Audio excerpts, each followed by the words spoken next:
आज के समय में बैंकिंग एक जरूरी हिस्सा बन चुका है, लेकिन कई लोग सिर्फ इसलिए बैंक अकाउंट नहीं खुलवाते क्योंकि उन्हें मिनिमम बैलेंस मेंटेन करने की टेंशन रहती है। ऐसे में जीरो बैलेंस सेविंग अकाउंट एक बेहतरीन विकल्प बनकर सामने आता है। इस अकाउंट में आपको किसी भी तरह का मिनिमम बैलेंस मेंटेन करने की जरूरत नहीं होती, यानी अगर आपके अकाउंट में जीरो बैलेंस भी है तब भी आपको कोई चार्ज नहीं देना होगा। इस वजह से यह खासकर उन लोगों के लिए बहुत फायदेमंद है जो बैंकिंग सिस्टम से नए जुड़े हैं, स्टूडेंट्स हैं, नौकरी पेशा लोग हैं या फिर हाउसवाइफ्स हैं जो सिर्फ डिजिटल पेमेंट्स और ट्रांजैक्शन के लिए अकाउंट खोलना चाहते हैं। अब सवाल ये उठता है कि भारत में सबसे अच्छा जीरो बैलेंस सेविंग अकाउंट कौन सा है? कौन सा बैंक सबसे ज्यादा सुविधाएं देता है?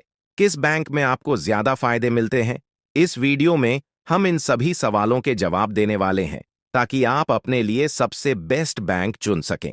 सबसे पहले यह समझना जरूरी है कि जीरो बैलेंस अकाउंट क्या होता है और यह कैसे काम करता है। आमतौर पर जब आप किसी भी बैंक में सेविंग अकाउंट खोलते हैं तो बैंक की एक शर्त होती है कि आपको अपने अकाउंट में कुछ न कुछ बैलेंस मेंटेन करके रखना पड़ेगा। अगर आप ऐसा नहीं करते हैं तो आपको पेनल्टी देनी पड़ सकती है। लेकिन जीरो बैलेंस सेविंग अकाउंट में ऐसा कोई झंझट नहीं होता।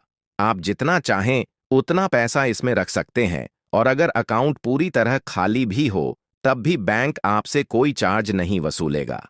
अब बात करते हैं कि भारत में कौन-कौन से bank zero balance saving account की सुविधा देते हैं और उनके क्या फायदे हैं। सबसे पहले अगर हम देश के सबसे बड़े बैंक एसबीआई की बात करें तो यह अपने ग्राहकों को basic savings bank deposit account BSBDA के नाम से जीरो बैलेंस सेविंग अकाउंट की सुविधा देता है। इस अकाउंट के जरिए आप बिना किसी मिनिमम बैलेंस मेंटेन किए बैंकिंग कर सकते हैं। आपको एटीएम कार्ड, नेट बैंकिंग और मोबाइल बैंकिंग जैसी सभी सुविधाएं मिलती हैं, लेकिन ट्रांजैक्शन पर कुछ सीमाएं लागू होती हैं। उदाहरण के लिए, आप हर महीने सिर्फ एक निश्चित संख्या में ही फ्री ट्रांजैक्शन कर सकते हैं। इसके बाद आता है एचडीएफसी बैंक, जो एक प्राइवेट बैंक है और बहुत ही अच्छी सुविधाएं देता है। एचडीएफसी का basic saving bank deposit account भी जीरो बैलेंस अकाउंट के तौर पर उपलब्ध है, जहां आपको फ्री पासबुक, डेबिट कार्ड और इंटरनेट बैंकिंग जैसी सुविधाएं मिलती हैं। यह अकाउंट उन लोगों के लिए अच्छा है जो एचडीएफसी बैंक की डिजिटल सेवाओं का लाभ उठाना चाहते हैं। अब अगर हम आईसीआईसीआई बैंक की बात करें तो उनका बेसिक सेविंग्स अकाउंट भी जीरो बैलेंस अकाउंट की कैटेगरी में आता है। इसमें आपको free internet banking, debit card और यूपीआई एक्सेस मिलता है। आईसीआईसीआई की सबसे खास बात यह है कि इसकी नेट बैंकिंग और मोबाइल बैंकिंग बहुत एडवांस है, जिससे आप कहीं से भी अपने अकाउंट को ऑपरेट कर सकते हैं। इसके बाद आता है एक्सिस बैंक, जो अपने ग्राहकों को बेसिक सेविंग्स अकाउंट नाम से जीरो बैलेंस अकाउंट ऑफर करता है। इस अकाउंट में भी आपको कोई मिनिमम बैलेंस मेंटेन करने की जरूरत नहीं होती और debit card, internet banking, UPI और मोबाइल बैंकिंग जैसी सभी सुविधाएं दी जाती हैं। अब बात करें कोटक महिंद्रा बैंक की, तो इस बैंक ने हाल ही में Kotak 811 digital savings account launch किया था, जो पूरी तरह से डिजिटल है और इसे आप घर बैठे ही खोल सकते हैं। यह अकाउंट इसीलिए सबसे ज्यादा पॉपुलर हुआ क्योंकि इसमें आपको हाई इंटरेस्ट रेट 3.5 से 4% मिलता है। इसके अलावा इस अकाउंट में आपको वर्चुअल डेबिट कार्ड दिया जाता है, जिससे आप ऑनलाइन शॉपिंग कर सकते हैं और डिजिटल ट्रांजैक्शन कर सकते हैं। अगर आप पूरी तरह से डिजिटल अकाउंट की तलाश में हैं तो पेटीएम पेमेंट्स बैंक और एयरटेल पेमेंट्स बैंक भी बहुत अच्छे ऑप्शन हैं। पेटीएम पेमेंट्स बैंक का सेविंग अकाउंट 4% तक का इंटरेस्ट देता है और इसमें आपको रुपये वर्चुअल डेबिट कार्ड भी मिलता है।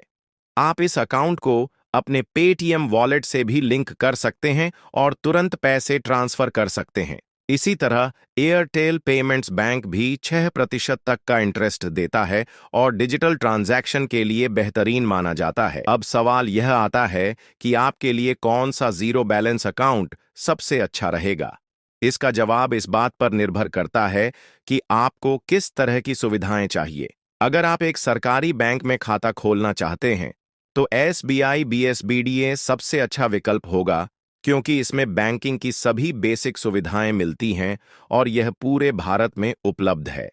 अगर आप एक प्राइवेट बैंक के एडवांस डिजिटल फीचर्स का फायदा उठाना चाहते हैं, तो एचडीएफसी, आईसीआईसी या एक्सिस बैंक आपके लिए बेस्ट रहेंगे। अगर आप एक पूरी तरह से डिजिटल बैंकिंग एक्सपीरियंस चाहते हैं और ज्यादा ब्याज दर भी कमाना चाहते हैं, तो कोटक 811, पेटीएम पेमेंट्स बैंक या एयरटेल पेमेंट्स बैंक आपके लिए बेहतर ऑप्शन होंगे। इसके अलावा अगर आप अकाउंट खोलना चाहते हैं, तो आपको कुछ जरूरी दस्तावेजों की जरूरत पड़ेगी, जैसे कि आधार कार्ड, पैन कार्ड और मोबाइल नंबर। अगर आप ऑनलाइन अकाउंट खोलना चाहते हैं, तो कई बैंक अब वीडियो केवाईसी के जरिए भी खाता खोलने की सुविधा दे रहे हैं, जिससे आपको ब्रांच जाने की जरूरत नहीं पड़ती। अंत में, जीरो बैलेंस सेविंग अकाउंट उन लोगों के लिए सबसे अच्छा ऑप्शन है जो बिना किसी मेंटेनेंस चार्ज के बैंकिंग करना चाहते हैं। इसमें आपको लगभग सभी बैंकिंग सुविधाएं मिल जाती हैं और डिजिटल पेमेंट्स का पूरा फायदा उठाने का मौका मिलता है। अगर आपको सिर्फ पैसों को सेफ रखने के लिए एक अकाउंट चाहिए और आप उस पर ज्यादा ब्याज नहीं कमाना चाहते, तो आप किसी भी बड़े बैंक जैसे एसबीआई, एचडीएफसी या आईसीआईसीआई में अपना अकाउंट खोल सकते हैं। लेकिन अगर आप डिजिटल बैंकिंग और हाई इंटरेस्ट चाहते हैं, तो कोटक 811, पेटीएम या एयरटेल पेमेंट्स बैंक ज्यादा बेहतर रहेंगे। आपको इनमें से कौन सा जीरो बैलेंस अकाउंट सबसे अच्छा लगता है, हमें कमेंट में जरूर बताएं। और अगर आपको यह वीडियो अच्छा लगा हो, तो इसे लाइक और शेयर करना न भूलें। साथ ही हमारे चैनल को सब्सक्राइब करें ताकि आपको ऐसे ही बैंकिंग से जुड़े और भी शानदार वीडियो मिलते रहें। धन्यवाद।